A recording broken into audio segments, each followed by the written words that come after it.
Baik, terima kasih Ustaz Iwan. Tadi ada pertanyaan. Sekarang ini serba, bisa dikatakan serba mudah, serba terbuka. Mau dapat informasi apa saja mudah. Iya, betul. Mau dapat wawasan apa saja mudah. Termasuk mungkin malam ini ada yang kaget juga. Ada pengumuman pasangan calon presiden, bakal calon presiden dan bakal calon wakil presiden. Mungkin ada yang kaget. Tapi begitulah dunia.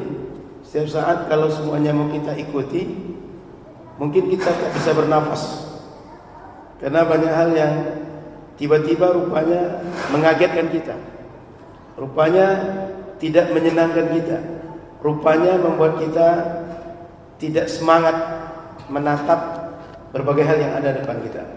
Jadi tadi pertanyaan saat ini serba mudah, tapi orang semakin tidak jelas arah, semakin hilang arah.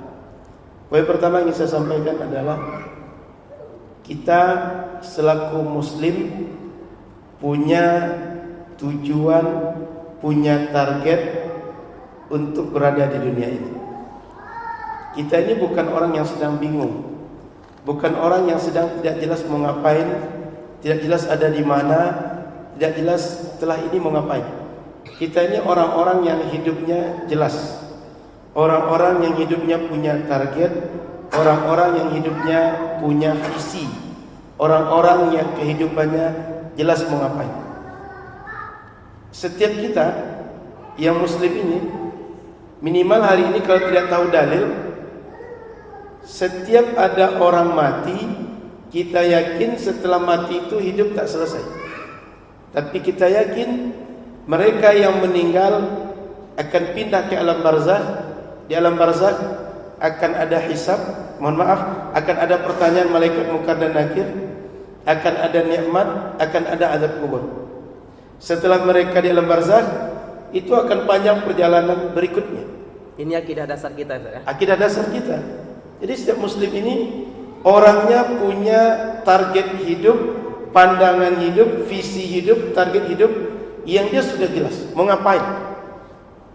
Sehingga hari ini jika kita punya dunia informasi, apakah namanya internet, lalu internet turunannya nanti ada media sosial, nanti ada berbagai hal yang membuat kita mudah mengakses ilmu, informasi, wawasan dan segala macam. Semua itu alat.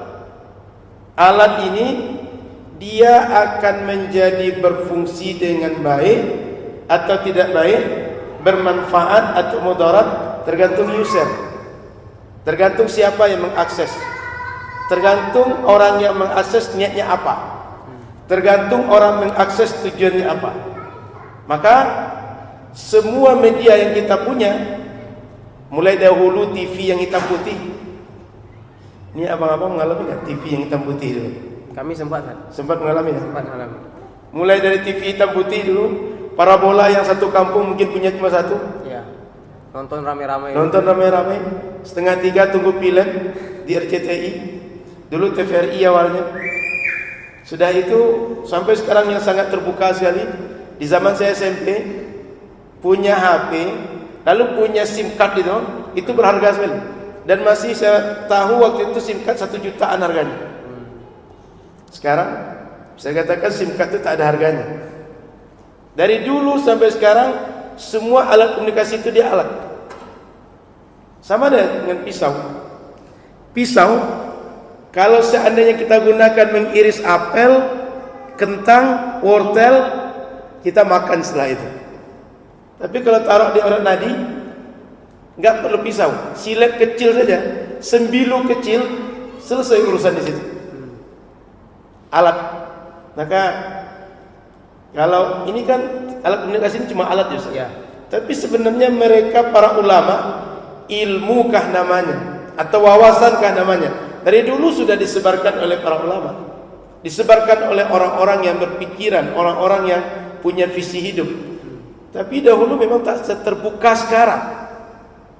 Dan dahulu orang ketika menulis berpikir panjang menulis untuk apa. Hari ini orang bahkan tak pernah berpikir sebelum menulis.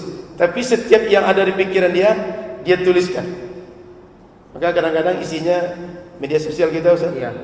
Kadang kurang media massa kita Iya. isinya banyak sampah daripada manfaat. Oleh karena itu saya tekankan di poin pertama Ustaz, Iya. kita muslim ini punya arah, punya visi, punya target, punya tujuan yang jelas. Sebelum kita pindah kepada dialog berikutnya Ustaz, saya ingin menyampaikan semua ajaran agama kita, mau ajaran ayat Quran yang 6.000 ayat, hadis Nabi yang jumlahnya jutaan, itu targetnya, tujuan akhirnya dua saja. Satu, at-ta'zimu lillah. Yang kedua, asy-syafaqatu li ummati Muhammad atau asy-syafaqatu linnas.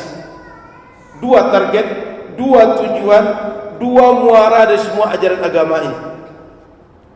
Mengagungkan Allah. Yang kedua, bagaimana punya rasa kasih sayang kepada semua manusia. Coba tengok, wa aqimus shalah, agungkan Allah. Wa atuz zakah, adalah manusia. Bagaimana kita sharing yang kita punya untuk orang lain. Sudah itu, anishkurli wali walidaika, bersyukurlah kepadaku, kata Allah. Yang kedua, bersyukurlah kepada kedua orang tuamu. Orang tua itu manusia. Anishkurli, bersyukur kepadaku, mengagungkan Allah. Sehingga saya ulang, semua perintah agama muaranya dua saja, ujungnya dua saja. Satu, bagaimana kita mengagungkan Allah, ta'zim Allah. Yang kedua, bagaimana sayang kepada semua makhluk Allah. Begitu Ustaz. Ini poin yang sangat penting. Berarti tujuan apapun, baik dari Al-Quran maupun hadis, maka muaranya semua kembali kepada dua nih saya. Yang pertama, mengagungkan Allah, ta'zim tadi kepada Allah. Yang kedua juga agar kita bisa menyebarkan kasih sayang kepada semua manusia, kepada makhluk-makhluknya Allah. Maka ini jadi poin yang penting sekali kita catat dan mudah-mudahan bisa kita amalkan dalam kehidupan kita nih. Yang kedua, Ustaz,